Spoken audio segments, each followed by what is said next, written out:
We are confident that the Maltese law enforcement authorities are capable of upholding the rule of law in the face of recent developments. The Maltese citizens seem to believe that as well, according to a recent opinion poll. Fiduċja fl-istituzzjonijiet ta' pajjiżna. Din kienet id-dikjarazzjoni ta' Maati Maasika, il-Ministru Estonjan li qed jitkellem fisem il-Presidenza tal-Kunsill tal-Unjoni Ewropea. Maasika sfaħħar ir-reazzjoni tal-Gvern Malti wara l-assassinju ta' Daphne Caruana Galizia. We commend the Maltese government to have acted immediately as news broke of the assassination to ensure that justice is made. The Maltese authorities also opened up their investigations and sought international assistance.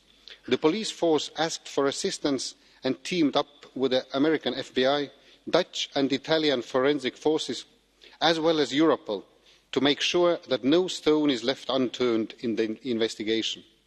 I would like to recall the readiness of the Member States to help in all matters as needed. Malta has shown that its institutions are well functioning and in responding to this challenge. Ensuring the rule of law is an absolute priority. Il-Viċi President tal-Kummissjoni Ewropea kellu l-istess reazzjoni. Timmermans qal li m'hemm xejn li jindika li Malta mhux qed issegwi ir-regoli tal-Unjoni Ewropea.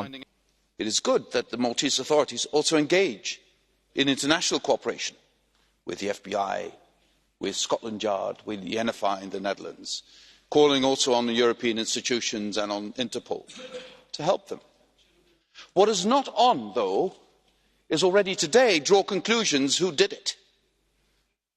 I think we should be clear that we stress that this investigation should be allowed to run its full course, regardless of the consequences for anyone, anywhere in Malta, or elsewhere, by the way.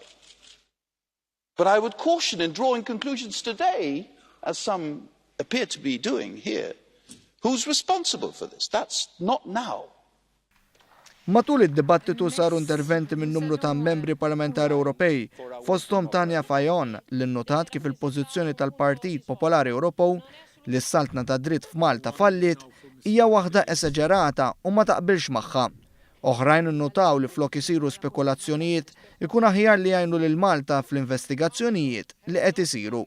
Kien hemm min saħaq li Malta ma tistax tibqa' tiġi mqabbla mal-Ungerija u l-Polonja, anzi dawn għandhom jieħdu eżempju minn Malta u jitolbu għall-għajnuna tal-Unjoni Ewropea. Tkellmu wkoll il-Membri Parlamentari Ewropej Maltin. Il-kap tad-delegazzjoni Laburista fil-Parlament Ewropew Alfred Sant sostna li s-saltna Tad-Dritt m'għandix tkun ippolitiġizzata. Mirjam Dalli rikonoxxiet is-sens ta' niket li ħakemm lil Malta fl-aħħar ġimgħat. Madankollu notat dik li deskriviet impressjoni inġusta li qed tkun ippreżentata fil-fora internazzjonali.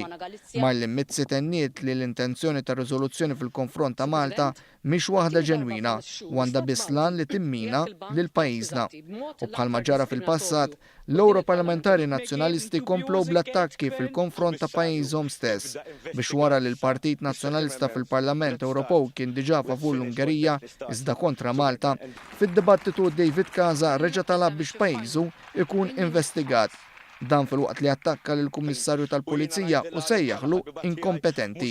Roberta Mezzola użat l-intervent tagħha biex qalet li l-Prim Ministru Malti jaħseb li jista' jintimida lil kulħadd. Fid-dawl tad-dibattitu partiġjan mill-Membri Parlamentari Ewropej Nazzjonalisti, din kienet ir-reazzjoni tal-Viċi President tal-Kummissjoni Ewropea. That given the seriousness of this issue and given the seriousness of the questions that were put on the table, that we do not turn this into a party political fight. That is not what she deserves. That is not what Daphne deserves. Fakkar kif meta l-darb'oħra kien hemm attakk fuq il-programm taċ-ċittadinanza f'pajjiżna li kien approvat mill-Unjoni Ewropea, kien hemm pajjiżi oħra li għandhom dan il-programm. And by the way, Malta is not the only member state who has such a scheme. A few member states have it, and aside from that, other member states have schemes to grant permanent residency. U appella biex jingħata ċans li jsiru l-investigazzjonijiet minflok spekulazzjonijiet. What is not on, as far as the Commission is concerned, is to start with a conclusion and then look for facts to support that conclusion. That's not how we do this. Il-Membri Parlamentari Ewropej mistennija jieħdu vot dwar ir-riżoluzzjoni matul il-jum tal-Erba'.